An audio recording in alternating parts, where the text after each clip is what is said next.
Objective of business, business का क्या उद्देश्य है, बिजनेस करने का क्या उद्देश्य होना चाहता है। तो सक्सेस ऑफ बिजनेस जो होते हैं वो डिपेंड करते हैं proper formulation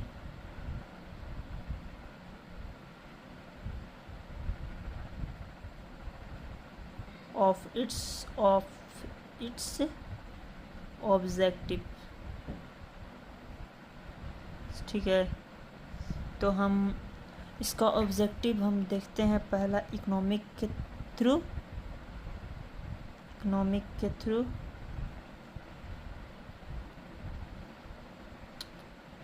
economic objective,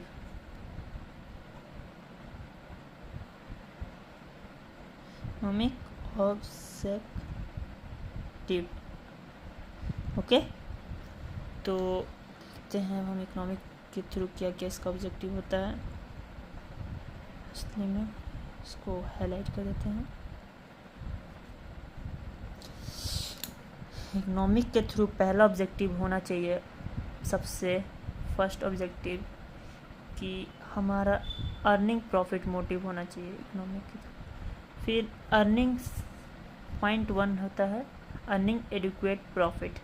third, exploring new market and creation of more customers, मतलब नया मार्केट क्रिएट करना, मतलब एक्सप्लोर करना, मतलब नया मार्केट अपने गुड्स को पहुंचाना और नए नए टाइप के कस्टमर को सेटिस्फाई करके उनका सेटिस्फैक्शन गेन करना, जिससे वो हमारा प्रोडक्ट खरीदें। Okay. Growth and expansion of business operation, अपना बिजनेस का ग्रोथ होना। Okay. Making innovation and improvement in goods and services, अपने गुड्स में इम्प्रूवमेंट करना और नए नए टेक्निक इनोवेट करना। Making use last point making use of available resource at possible manner, at best possible, sorry, last point जो है वो है making use of available resources at best possible manner. Best possible manner में resources का use करके goods को बढ़िया से बनाना। ओके। अब मेरा सेकंड ऑब्जेक्टिव है सोशल ऑब्जेक्टिव, सोसाइटी के व्यू से हमारा क्या ऑब्जेक्टिव होना चाहिए। ठीक है, तो सोशल ऑब्जेक्टिव देखते हैं हम क्या होता है, इसका उद्देश्य क्या होना चाहिए सोशल ऑब्जेक्टिव का, देखते हैं सोसाइटी के अनुसार क्या ऑब्जेक्टिव होना चाहिए। फर्स्ट जो है वो डिजायर होना चाहिए to achieve benefit of the society, मतलब डिजायर ये होना चाहिए कि सोसाइटी की बेनिफिट को अचीव करा सके हमारा प्रोडक्ट, ऐसा हो। ओके। फिर है पहला पॉइंट है production and supply of quality goods and services to the society, production और सप्लाई करना चाहिए ऐसा गुड जो सोसाइटी के लिए सही हो। ठीक है, quality. Making goods, second point, making goods available at reasonable price, आप समझ ही रहे हैं। Third point, avoidance of unfair practices like hoarding, black marketing, over charging etc। इसका मतलब है एवॉइड करना चाहिए गलत चीज़ को एवॉइड करना चाहिए, जैसे black marketing, over charging, hoarding, समझ ही रहे हैं, इजी पॉइंट है। फोर्थ पॉइंट देखते हैं insuring fair return to the investor, जो इन्वेस्टर है हमारी जो कंपनी में इन्वेस्ट कर दे उनको सही रिटर्न मिले। Okay. Fifth point, taking step in direction of consumer education and complaints, step लें जो कंज्यूमर का शिकायत हो उनके तरफ से, उनका हम शिकायत अपने प्रोडक्ट के लिए दूर करें। ओके, स्टेप लेकर। फिर है लास्ट पॉइंट, बट लास्ट नहीं है, लिस्ट है, conserving natural resource and wild life and protecting the environment. Conserving का मतलब सुरक्षित रखना नेचुरल रिसोर्स को और वाइल्ड लाइफ को और इन्वायरमेंट को प्रोटेक्ट करना। ठीक है, हमारा सोशल ऑब्जेक्टिव खत्म। अब आते हैं थर्ड ऑब्जेक्टिव की तरफ। उसका नाम है, देखते हैं उसका क्या नाम है। उसका नाम है ह्यूमन ऑब्जेक्टिव, कि हमारे ह्यूमन के लिए क्या ऑब्जेक्टिव होने चाहिए। ह्यूमन ऑब्जेक्टिव मतलब पर्सन के लिए क्या ऑब्जेक्टिव। ठीक है, डिस्कस करते हैं, एक second. Human objective,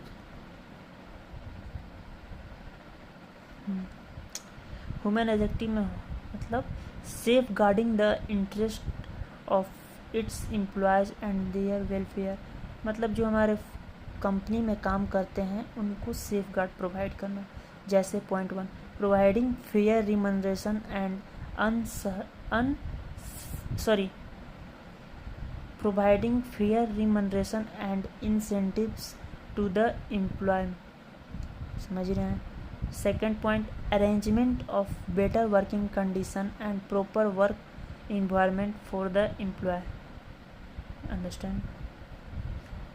Providing job satisfaction by making job interesting and challenging, putting the right person in right job। Okay, providing the employee with more and more promotional opportunities। मतलब employ को provide करना ज़्यादा से ज़्यादा promotion वाला opportunity देकर motivate करना। Organise training and development programme for the growth of the employee. ठीक है, providing employment to the backward classes of the society and people who are physically and mentally challenged. Okay, clear. अब हम आते हैं fourth point, जिसका है नाम national objective. यहीं पे लिख दें, यहाँ पे लिख देते हैं national objective. Okay, national objective समझ लीजिएगा आप, थोड़ा सा ऐसे ही हम लिख दिए हैं।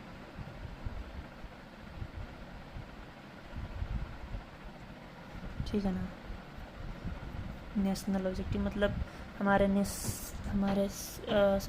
हमारे कंट्री के लिए क्या क्या सही होना चाहिए। जैसे fulfilling national goal and aspirations, मतलब फुलफिल करना जो नेशन का हमारा जो गोल होता है उसको। जैसे पहला, क्रिएशन ऑफ एम्प्लॉयमेंट अपॉर्चुनिटी, जिससे हम अपॉर्चुनिटी प्रोवाइड करते हैं एम्प्लॉय को, तो उससे हमारे देश की जीडीपी इंक्रीज करती है। Okay, promotion of social justice. ठीक है, production and supply goods in accordance with the national interest and priorities. मतलब ऐसा प्रोडक्ट सप्लाई करे जो नेशनल इंटरेस्ट हो, जिससे जो हमारे सोसाइटी को चाहिए जैसा वैसा गुड्स बना। Payment of taxes and other dues honestly and regularly. समझ ही रहे हैं। Helping the state in maintaining law and order by promoting good industrial relation. State का हेल्प करना, जो लॉ बना है उसका पालन करना, इंडस्ट्री जब चलाते हैं तो उस वक्त। Implementing government economic and financial policy from time to time.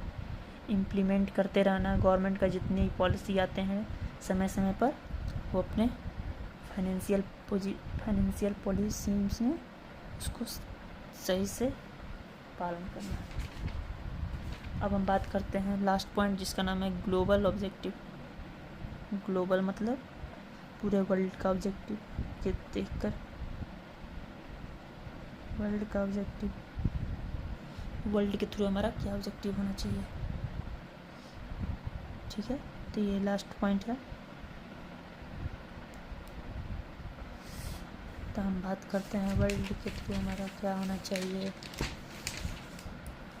पहला पॉइंट होना चाहिए facing challenge to global market, मतलब जितने भी चैलेंज ग्लोबल मार्केट में उसको फेस करने के लिए क्या क्या होना चाहिए। जैसे making available globally competitive goods and services, मतलब ऐसा गुड्स बनाएं जो कंपटिटिव हो, मतलब कंपटीशन में हो, सही ग्लोबल में सही रेट रूट पर सब सही होना चाहिए।